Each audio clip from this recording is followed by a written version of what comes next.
आपके पेरेंट्स आपके बारे में क्या सोचते हैं? आप आपके पेरेंट्स के बारे में क्या सोचते हैं?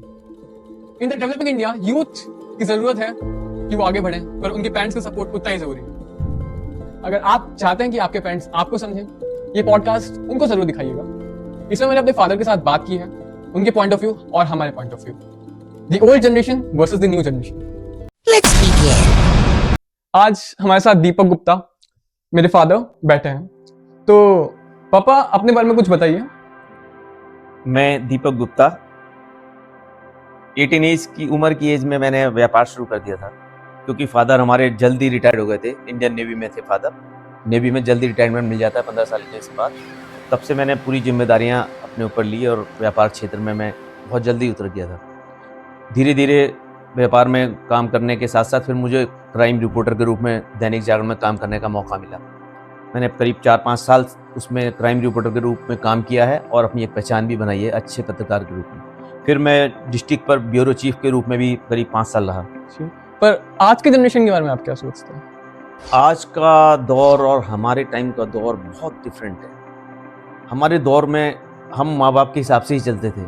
मोस्टली यही जो माँ बाप ने बता दिया उसी को हम अपना टारगेट लेके चलते थे। आज भी बहुत सारे बच्चे ऐसे हैं कि अपने माँ बाप के दबाव में खुद से कुछ नहीं कर पाते हैं। वो डॉक्टर बनने को कहते हैं, डॉक्टर बनते रह जाते हैं। इंजीनियर बनना चाहते हैं तो इंजीनियर बनना पड़ता है।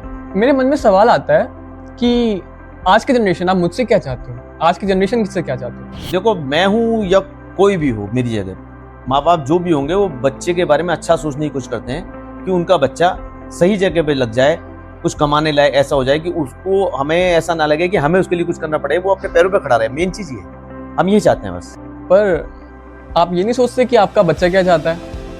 क्या चाहता है वो तो हम भी चाहते हैं कि जो बच्चा चाहता है हम उसको वो ही बनाएं। तो वो बीटेक करना चाहे, एमटेक करना चाहे, लॉ करना चाहे या डॉक्टरी करना चाहे, हम चाहेंगे वो काम करे। हमें क्या बस यही ऑप्शन है क्या? भाई हम लोगों के समय से तो यही देखते चले आ रहे हैं। भाई हमारा लड़का इंजीनियर बनेगा, हमारा लड़का डॉक्टर बनेगा, हमारा लड़का वकील बनेगा, हम तो वही देखते चले आ रहे हैं। तो यही हमें मालूम है, इसमें लोग सफल हैं आज। बीटेक एमटेक ऐसे कोई फील्ड अब सेफ बची नहीं है। एआई जो आ रहा है उसने ऐसे काम कर दिए हैं कि बहुत सारे जॉब्स अब छिन सकती हैं। पहले बहुत लोगों को कोडिंग सीखनी पड़ती थी, कोडिंग सीखने में सालों लग जाते थे। जावा, C++, लैंग्वेजेस सीखते थे। अब वही वेबसाइट 14 साल का बच्चा बना सकता है और बिना किसी कोडिंग की नॉलेज। बहुत सारे AI टू टेक्स्ट वीडियोस आ रहे हैं, कंटेंट क्रिएटर्स बन रहे हैं, खाली टाइप करते हैं उनको कंटेंट मिल जाता है। बहुत सारे लोग यूपीएससी का एग्जाम देते हैं, नीट का एग्जाम देते हैं डॉक्टर बनने के लिए, पर सीटें बहुत लिमिटेड है। अब उन सीटों में हर कोई तो जा नहीं सकता। अब हर कोई चाहे मैं इंजीनियर बन जाऊं। आज मोर देन 60% पीपल जो ग्रेजुएट हैं, they are unemployable in big companies. इसका रीजन आप जानते हैं? उन पे स्किल्स नहीं है, सिर्फ बुक नॉलेज है। बुक नॉलेज आप समझ रहे हैं? कॉलेज ने आपको ज्ञान दे दिया, आपको डिग्री दे दी, पर आप पे प्रैक्टिकल नॉलेज नहीं आई। अब वो जब कंपनी में जाना चाहेंगे तो कंपनी को बहुत एक्स्ट्रा खर्चा करना पड़ता है ताकि वो काम कर सके उस कंपनी के लिए। तो कंपनी के लिए सही नहीं है। हमारा कहने का मतलब, जो इंजीनियर बनने के बाद वो किसी कंपनी में लगते हैं तो वहाँ बर्डन ज्यादा है। कहीं लोग तो लग नहीं पाते। आप 40% लोगों की बात कर रहे हैं, मैं 60% लोगों की बात कर रहा हूँ। बड़े कॉलेजेस से जरूर मिल जाता है एडमिशंस, बहुत सारे कंपनीज ले भी लेती हैं, पर आप देखेंगे वो IIT और बड़ी बड़ी कंपनीज। पर आज के टाइम पे अगर कोई कुछ बड़ा करना चाहता है तो उसको AI से काम लेना पड़ेगा। मैं थोड़ा सा बीच में टोक रहा हूँ आपको। बोलिए। एक AI के बारे में थोड़ा, जो हमारी एज के लोग हैं, 50+ के लोग हैं, उन लोगों को पूरा जानकारी नहीं है। थोड़ा सा अगर AI के बारे में डिटेल में बताएंगे तो शायद हमारे सुनने वालों को भी अच्छा लगेगा और उन लोगों को भी पता चलेगा AI का क्षेत्र क्या है। आर्टिफिशियल, आपको इजी शब्दों में समझाता हूँ। मान लीजिए आप जैसा कोई और आदमी है और वो दुनिया भर की नॉलेज रखता है, वो पूरे गूगल की नॉलेज रखता है, वो सब कुछ जानता है। जो आप आंसर पूछेंगे, जो आप करवाना चाहेंगे, वो कर देगा। अभी मैंने जैसे वेबसाइट बनाई, इसी चीज से मैंने 80% AI का यूज किया है। लोग जैसे बताया था मैं आपको, जावा, C++, यूज करते थे, उसमें बहुत टाइम लग जाता था। वेबसाइट बनने में दिन लग जाते थे कहीं। अब मैंने आधे घंटे में वेबसाइट AI का यूज किया। AI करने के बाद उसको क्या बच्चा सिक्योर है, क्या फ्यूचर उसका सिक्योर है? AI कोई करने की चीज नहीं है। हाँ। AI जैसे आपके सब्जेक्ट्स हैं वैसे AI है। आप उसको सीख सकते हैं। Personal growth and the use of AI for financial growth, काम के लिए। पर बात यह है, आज के टाइम पे अगर आप खाली काम करेंगे ना, वो फ्यूचर में आपको कोई हायर नहीं करेगा। जो AI और खुद की स्किल्स मिला के काम कर सकता है, they are the future for India. अभी तुमने कहा था कि ये जो MBBS या तुम्हारा बीटेक एमटेक उसमें भी एआई की जरूरत पड़ेगी, वो बिल्कुल क्या? पड़ेगी। हाँ, तो उसका क्या मतलब है? देखिए, कैसे उनको क्यों पड़ेगी जरूरत जब उन्होंने अपना कर रखा है पूरा?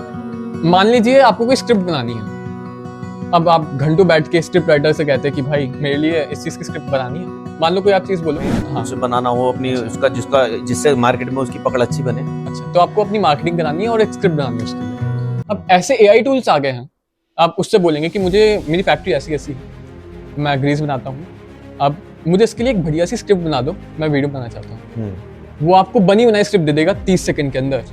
अब आप ऐसे एआई टूल से उस स्क्रिप्ट को वीडियो में बना सकते हैं। उस स्क्रिप्ट को दिया, उस वेबसाइट में डाला, कॉपी किया, पेस्ट किया, दैट्स इट, आपकी वीडियो बनी बनाई आ गई। किसी एडिटर का खर्चा नहीं, किसी स्क्रिप्ट राइटर का खर्चा नहीं, और आपको वेबसाइट बना दी, वेबसाइट एआई से बना दी, कंटेंट एआई से बन रहा है।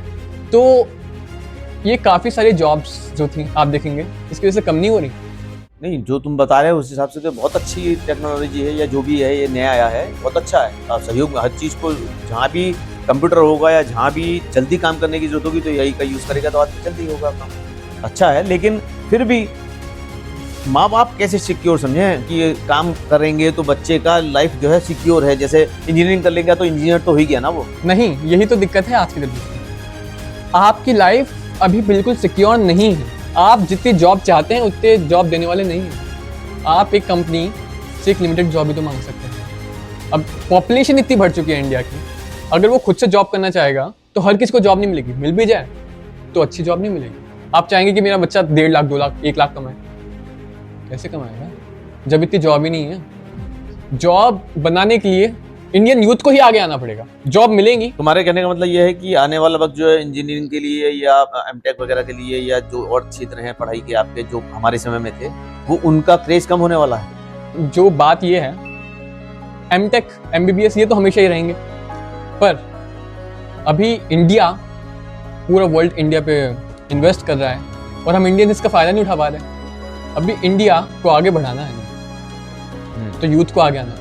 मैं कहीं ना कहीं सेटिस्फाइड हो रहा हूँ तुम्हारी बात से, लेकिन हर माँ बाप को जब तक हम नहीं समझाएंगे, वो माँ बाप कैसे समझेंगे? वो माँ बाप परेशान रहेंगे कि मेरा बच्चा कर क्या रहा है। आज लोग बच्चे जो है लैपटॉप पे लगे रहते, रात को 2-2 बजे तक लगे रहते हैं। माँ बाप, आधे माँ बाप तो ये डरते रहते हैं ये कर क्या रहा है लैपटॉप पे, भाई ये पढ़ रहा है, पिक्चर देख रहा है, क्या कर रहा है, हमें नहीं पता। तुम लोग करते हो, पढ़ाई भी करते हो साथ में, लेकिन मोस्टली बच्चे आजकल मोबाइलों में और उसमें लगे रहते हैं, तो माँ बाप डरते रहते हैं। वो सोचते हैं यार ये कभी ये इंजीनियर बन जाए, डॉक्टर बन जाए। मैं एग्री करता हूँ आपसे, लाइफ मैं बिल्कुल एग्री करता हूँ। सारे बच्चे मेहनत नहीं करते, पर आज आप देखेंगे बहुत बड़े बड़े फाउंडर्स, रितेश अग्रवाल जिन्होंने ओयो बनाया है, he started when he was 17 and he is the youngest billionaire right now।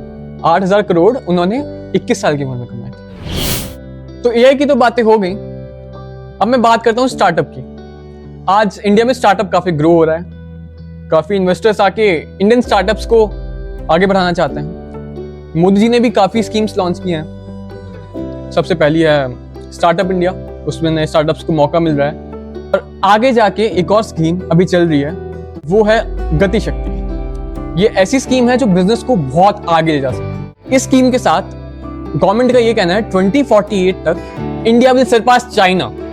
आज आप देखेंगे हमारी फाइनेंस मिनिस्टर, एक आदमी ने इंटरव्यू में उनसे कहा था कि मैं स्टार्टअप करना चाहता हूँ, इसके बारे में आपका क्या सोचना है? उन्होंने कहा था मैं खुश हूँ कि आप स्टार्टअप करना चाहते हैं, आप यूपीएससी एमबीबीएस या जेईई की फील्ड में नहीं जा रहे, बहुत भीड़ हो चुकी है वहाँ पे। तो आज मेरी सोच ये है कि बच्चों को भी चाहिए कि जिस समय माँ बाप को गुस्सा आ रहा है चुप हो जाएं और उन्हें बाद में समझाएं, क्योंकि माँ बाप को पता ही नहीं ना। अभी बहुत सारे लोगों को एआई के बारे में मालूम ही नहीं है क्या होता है एआई। जैसे मुझे भी पूरी जानकारी नहीं है, मैं चाहता हूँ इसके बारे में जानकारी मिले। ऐसे ही माँ बाप को भी चाहिए कि बाद में बच्चे के पूछेंगे भाई तू जो करना चाह रहा है ये क्या है, मुझे समझा तो दे। तो अगर माँ और बाप फ्रेंड बन के काम करेंगे, माँ बाप बच्चे के साथ फ्रेंड बन के काम करेंगे तो शायद रास्ते अच्छे निकलेंगे, क्योंकि आने वाला वक्त वास्तव में नई टेक्नोलॉजी का है और हमें नई टेक्नोलॉजी के साथ जाना चाहिए, वैसी मेरी सोच है। अच्छा, पर इसमें एक और बात आ जाती है, बच्चे कहीं माँ बाप बच्चों को बात करने ही नहीं देते। कुछ फैमिलीज अभी भी बहुत ऐसी हैं पुरानी सोच की, अब उनको सिखाई ऐसे गया है, उनके पेरेंट्स की भी अपब्रिंगिंग ऐसी ही हुई थी। सही बात है, तो वो बात नहीं कर पाते, तो उसी के लिए मैं ऐसी वीडियोस बना रहा हूँ। पर इस बारे में आप क्या कहना चाहेंगे, कुछ उन पेरेंट्स से कहना चाहेंगे? मैं ऐसे सभी माता पिताओं से आग्रह करना चाहूँगा कि वो लोग अपने बच्चों को पहले सुन लें, ठीक है, आपको अच्छा नहीं लगता, उस पर तर्क वितर्क कीजिए, क्योंकि रास्ते तर्क और वितर्क के साथ ही नए नए रास्ते मिलते हैं। हो सकता है कि माँ बाप गलत हों, लेकिन जरूरी नहीं कि वही गलत हों, कभी कभी बच्चे भी गलत हो जाते हैं, तो माँ बाप की चिंता बढ़ जाती है, तो वो भी वो उस हिसाब से सोचते हैं। फिर भी मैं कहूँगा माँ बाप को चाहिए कि अपने बच्चों को आगे लाने के लिए उनका सहयोग करें और उनकी सोच में उनकी ताकत बने। आज के इंडिया के यूथ को आगे बढ़ाने के लिए, देश को आगे बढ़ाने के लिए यूथ को आगे आना पड़ेगा, एंड वही चीज मैं सिखाना चाहता हूँ। इसके साथ मैं एंड करूंगा और मैं चाहूंगा आप अपने बच्चों को सपोर्ट करते रहें। Thank you.